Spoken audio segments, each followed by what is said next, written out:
Was that on your toe? It was on your toe, wasn't it? Controversial Wrestling Opinions Volume 2. Today we're going to look at your controversial wrestling opinions. Friendos. Yeah, the Friendos. So like we did a video not long ago where we looked at a Twitter thread of controversial opinions, but that was a bunch of jabronis. We asked for the Friendos to leave theirs in the comments of the YouTube video, so we're going to look at those now. Yeah. Here, I'll start from the bottom. You can start from the top, and then we'll meet in the middle. How about that? Sounds like a plan, friend. Cameron Bigley says, The Authority and Eugene are good storylines in principle, but the execution was shoddy at times. And then Jordan Bailey says, I don't hate the Eugene character. Him doing his favorite wrestlers' finishers reminded me of doing wrestling moves on my brothers.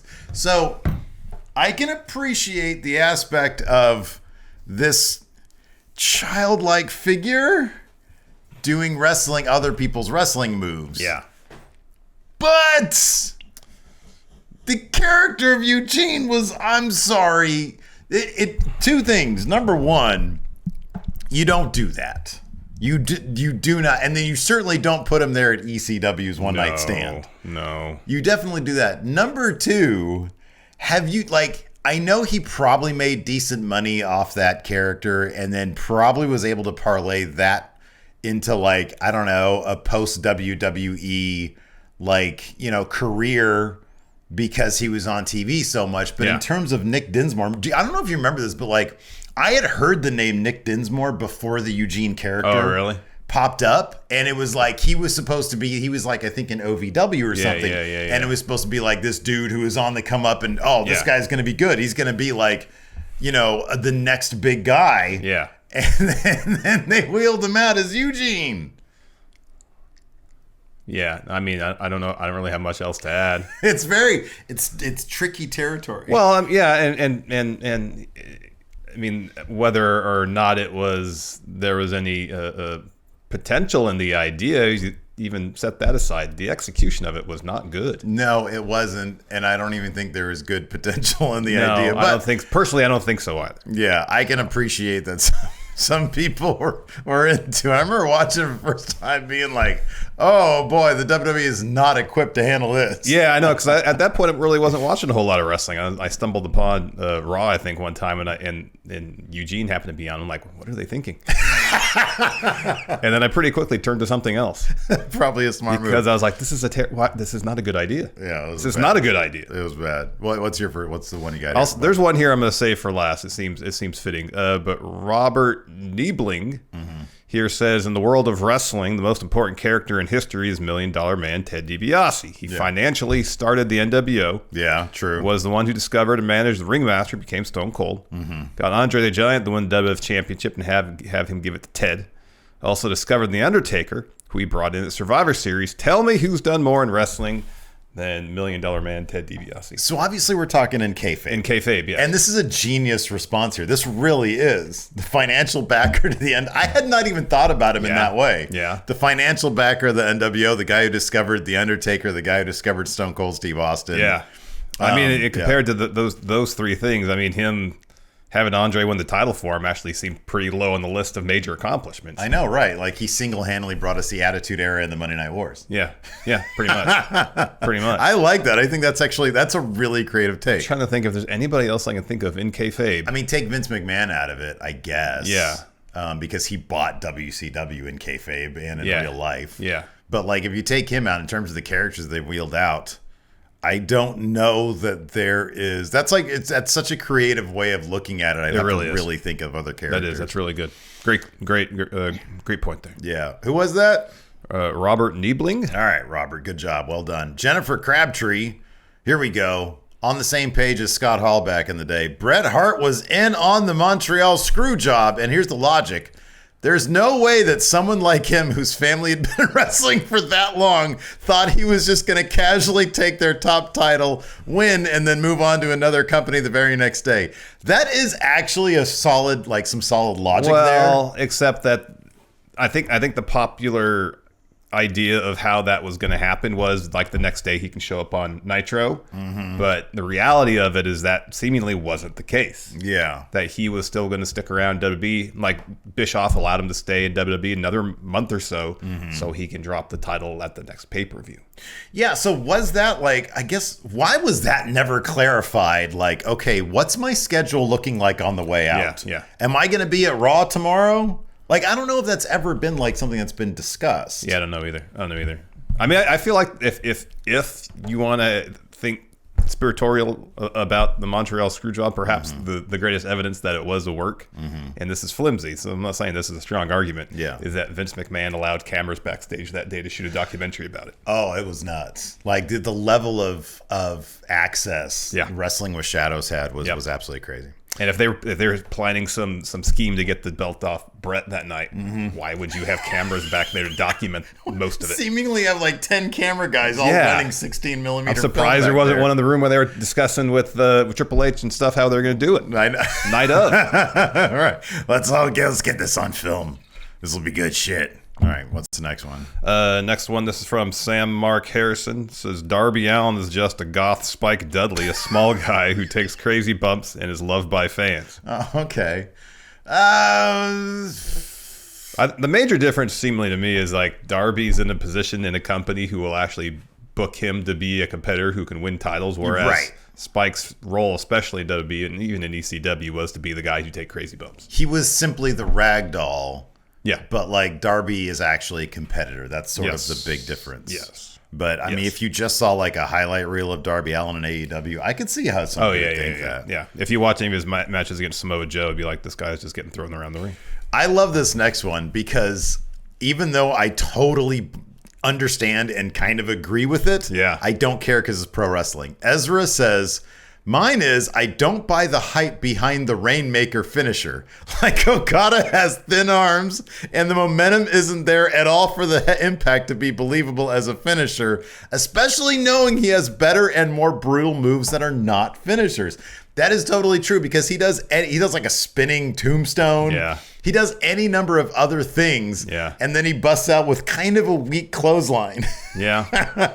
But that's why I kind of love pro wrestling because it's like the leg drop. Okay, what's so special about the leg there's drop? Nothing special about a leg drop, no. Even a tombstone, if done really, really safely, what does it really do to a person? I know. The dude who's giving the moves is taking all the impact on his knees, you know? Right, exactly. So, I mean, there's a certain amount of suspension and disbelief you have to do with any move in most moves in professional wrestling. Some look legitimately like they could be dangerous. Yeah. But for the most part, you know, he just like, all right, fine. So that person happens to deliver a clothesline more powerfully than anybody else. Which I appreciate. I mean, I saw that. I think X3 had like a tweet about this the other day where he was like, you know, you have to look at it. And I saw through some sort of gaming lens where like certain people's weapons, so to speak, are more powerful than other weapons. And I get that. Yeah, totally.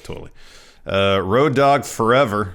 Oh, you didn't know? Oh, you didn't know? Says, I didn't mind Triple H's reign of terror with the exception of Booker T and Kane not going over. That part I agree with everyone on, but everything else didn't bother me.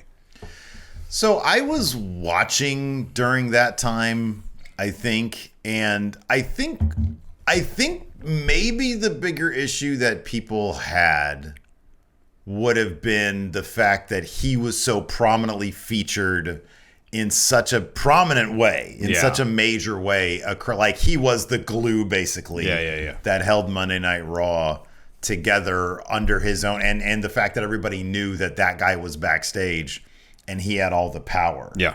I think that might be, but if you actually look at like his WrestleMania record, like he put plenty of people over. He did. I mean, he should have put Booker T over as well. Right, yeah. But like in terms of making guys like Orton and Batista and Shane, he wanted to make Sheamus like a little bit later on. Yeah. You know, he put him over. Yeah. So, yeah, I kind of agree with that. Like, it never bothered me, but then I always really liked Triple H. Yeah, you were always a Triple H guy. I think part of me always just appreciated that guy had backstage power and he just did it, do whatever he wanted to do. Yeah, pretty much. Pretty much. Here we go. What do you think about this one? AJ says, Lex Luger should have beat Yokozuna for the title, not Bret Hart. Yeah, totally. Yeah, I agree with that. Totally. I agree. It was always a situation with him where they never really, with Lex in WWF. And I know, listen to Bruce Pritchard talk about the Lex Express tour, and they realized during that Lex wasn't going to be the guy because he wasn't willing to be away from his family for like 3 months and work every day. Yeah. Like that's a brutal schedule. How would you expect anybody to be like completely happy with that every day? Yeah. And not get exhausted, and grumpy. Yeah, right. You know, it's a very human reaction to working basically 3 months straight. Was there a gym on the Lex Express? It was a bus, man. No. Oh, I don't know. Man, you all these crazy buses, like people have like, whole bedrooms and shit. Well, there's probably a bedroom on there, but this was also early 90s, so I don't know if, they'd have those buses where the side comes out and expands like the living space. This was before all that. Did the Lex Express, was it able to stop off at gyms along the way? Maybe that's the problem. Well, there wasn't Planet Fitnesses back then, so yeah, that's what I'm saying. Exactly. So I don't know. I guess he maybe had a deal with Gold's Gym or something. But if they're driving through the middle of America, are there Gold's Gyms in the middle of America? Like, did Brett have to get stuck on a bus to go town to town? Like, why was that? Why did that have to be like the criteria? It's like, oh, Lex can't be our guy because he doesn't want to be stuck on a bus for a month. I know. Like, what did Brett? Did Diesel? Was Diesel being cool stuck on a bus for 3 months? Diesel was a diesel truck, so he had to be stuck on a bus, Steve. He was the personification of a semi-truck. My bad. So it'd be kind of redundant to put him on some sort of motor vehicle on the highways when he is motor vehicle. Well, yeah. I guess, there's some inception there. What's next? But, at some point, they should have Lex win that title. I agree. I totally agree. And if they weren't going to have him ever win the title, don't put him in a position where he's even competing for title. Like, yeah, who gives a shit? At SummerSlam, just put the title on him instead of that stupid count-out victory, and then just roll with him for. I know. If you don't like it after 2 months, put the title back on Yoko. Exactly. Your ratings were shit at the time. Nobody was watching your crap. It sucked. Exactly. Why are you so precious about it in 1994, Vince McMahon? I know. Put that title on Lex. From Chris McFadden says Billy Gunn was a decent talker. They just shouldn't have had him promo The Rock. No, he wasn't. He never was. He was the guy, they gave one line to him in the DX thing, and there was a reason for that. Yeah. He always seemed exceptionally nervous talking on a microphone. His voice kind of quaked. Yeah. I remember that his voice kind of quaked. And I don't even think no. I'm sorry. Eddie G says, this is crazy. I like the minimalist Titantron graphics WWE currently uses. Most of the video edits and curated footage they used to use for their Trons was cheesy and felt forced. I was talking about this the other day. Raquel Rodriguez's Tron is so bad. Like, could you imagine if it was just like clip after clip after clip of her cool finisher? I know. She does have a really cool finisher. Yeah. Like, just do that. And it's like, oh my God, this Devastator's coming out. That will get the crowd hype, I know. I'm going to buy some supplements now. Exactly. Yeah, hard disagree. Even if you have the her with supplement pose and then the superimposed over footage. Yeah, right. Yeah. It's like that's an advertisement for supplements. Exactly. Yeah. Look how powerful you can be. This is what you can do with supplements. Yeah. Mars here says WCW gave themselves an expiration date the moment Hogan, Hall, Nash came to town. Hogan had way too much creative control and money, and the outsiders, favored nations clause made it so everyone had the chance to run wild, brother. Okay, so the contract status of the wrestlers, I don't know. I mean, it was still a ways until things really fell apart at WCW. Like the idea of like giving Hogan such a ridiculous deal in 1998. The 98 contract is he more really the deal, didn't have much leverage. Like he wasn't going to go to WWF. No. But like, I don't know. I kind of feel like it would have been their death probably would have been a lot sooner if they didn't make the NWO. On the other hand, I don't know if Vince ever would have left the New Generation if his hand wasn't forced. Yeah. I don't know, man. I think that maybe if it wasn't for Hall and Ash coming to WCW, wrestling just would have died. It's entirely possible. like nobody would have thought to modernize it. It would have gone back to being a regional promotion, a regional territory-based thing. Yeah. Cameron Shank says, unpopular take. Going in Raw over video calls is better than going in Raw office days. It's not an unpopular take in this room. I will say this though. I kind of like going in Raw in this room here. I kind of like this setup right here. Yeah. Yeah. They got to stop doing construction on your road over here, and then I'll be more excited about coming over. All right, I'll let them know. I'll say, strongly worded petition, please, and thank you. All right, I'll do that. And then what about this one here? It's the very last one at the bottom. I think you saved this for last. Yeah, I did. You want to go? Let's do Frontic Games because this kind of fits what we were talking about the other day on. We did our Q&A video on Going Raw. Frontic Games here says, I really don't care about storylines of pro wrestling anymore. I just want to see really good matches. I think there's a whole fan base of AEW people who feel the same way. Well, it's not just AEW. I think there's a fan base of professional wrestling fans that feel that way, that watch for more so the in-ring action than storylines. Yeah, I think, but they're all AEW fans. Well, not all. Some people watch Ring of Honor. Oh, yeah. Yeah. How about this one? Noah Turtle says, just realized that Steve Stone Cold doesn't sound anything like Stone Cold. My Stone Cold doesn't sound anything like Stone Cold. It has developed into its own thing. It has developed into its own thing a bit, because I was watching, I don't know if you saw it, on, someone shared it with us on Twitter. It was Stone Cold Darth Vader. Okay. Oh, yeah. Clips from Stone Cold's podcast. Yeah, and right. Promos and stuff. I think there was even some Bite This audio and put in there. And your Stone Cold has gone so it's like over the top Stone Cold a little bit. So here's my analogy. My Stone Cold is to Stone Cold Steve Austin as Dana Carvey's George Bush is to actual George Bush. Yeah. Like the intent was never really to replicate it. The intent is to like satirize it. Yes. Yeah. Yes. So anyways, that's going to do it for your controversial opinions, you dumb sons of bitches. I'll talk to you later. Goodbye. Bye, everybody. Check out these other videos right here. What videos? What? They're all over.